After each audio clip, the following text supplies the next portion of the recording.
Good morning, good afternoon, good evening. This is Alan Burgos from the hashtag Walk with Lan channel. Welcome and welcome back to our channel. Guys, if you are not yet subscribed to our channel, please do it so now so that you can be a part of this growing family. Officially, we are now 9,024 subscribers. Malapit na po tayo sa 10,000 subscribers milestones. Maraming salamat po sa inyong lahat. Okay, ang pag-usapan po natin today ay dyan sa Maynila ulit, no? Ngayon po ay unang araw ng pag-file ng Certificate of Candidacy ng mga kandidato, no? Mula konsihal hanggang senador ng Pilipinas. Okay? Yung senador at party list representatives ay maghahain ng kanilang Certificate of Candidacy dyan sa Manila Hotel. Okay? Yung iba po, mga local, dyan sa mga local COMELEC po nila. No, diyan sa City Hall, sa mga cinema, and so on and so forth. Kung saan po itinakda ng COMELEC ang pag-file ng candidacy. No, ngayon, ito diyan sa Maynila, diyan po sa SM Manila, no. Ngayon, talaga po namang umaatika po na ang umaangat na, no? Umaangat na ang kandidatura ni Yorme Isko Moreno laban sa dalawang personalidad na babanggitin natin, si Mayora Hani Lacuna at saka si SV, no? Si Sam Versosa na boyfriend ni Rian Ramos. Ngunit kay Yorme Isko talaga ay makikita talaga natin, malalaman natin na sisigla ulit talaga ang Maynila katulad ng ginawa niya noong 2019. Okay? Bakit kailangan ibalik si Yorme Isko Moreno, no? Yan sa City Hall ng Maynila this coming 2025 midterm election sa Mayo 2025. Itinadhana kasi tulad noong 2019 midterm election din ng talunin niya si dating Mayor President Joseph Estrada at sa unang buwan agad-agad nilinis niya ang maruruming kalsada ng Maynila. Hindi lang unang buwan unang araw nakita po natin, no? Nakita po natin ang kasiglahan ni Yorme Isko Moreno nang ginagawa niya ang pagpapatupad, no, ng kanyang mga pangako. Tinupad ni Yorme Isko ang pangako niya noon, ang dating amoy ebak, no?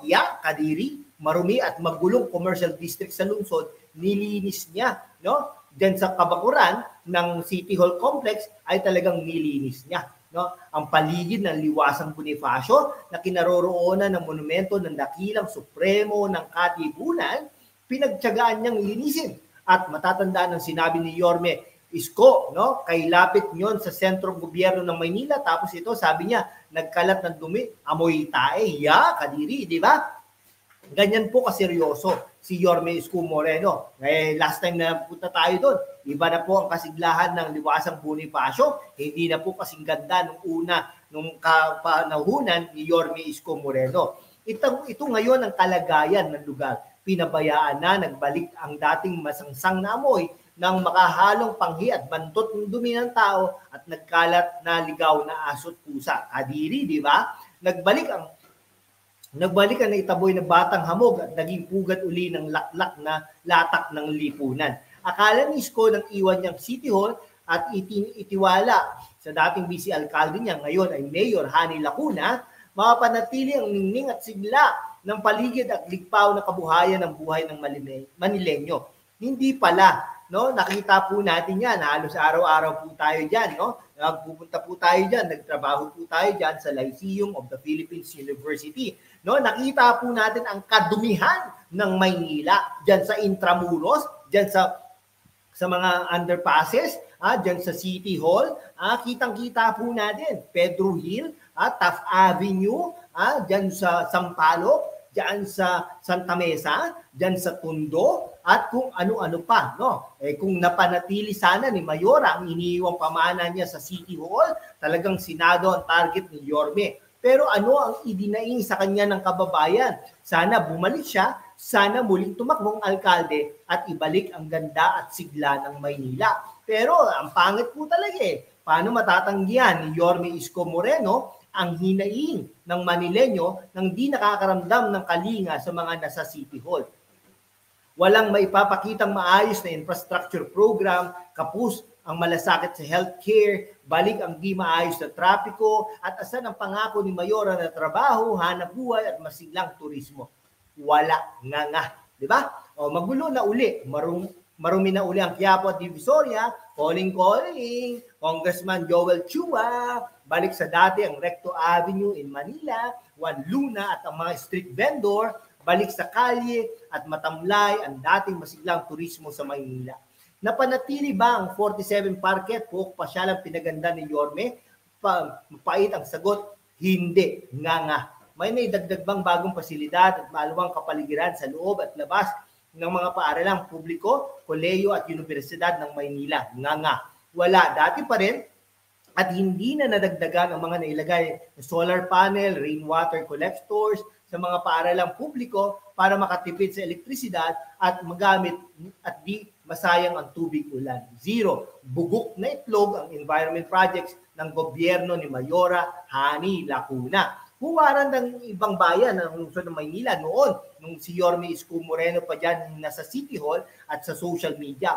Bumabaha ang pagpuri sa kanya at ang wish ng request ng mamamayan ng ibang lalawigan kung pwede raw mahiram muna si Yorme Isko Moreno upang mapaganda ang takbo ng kanilang pamahalaang lokal.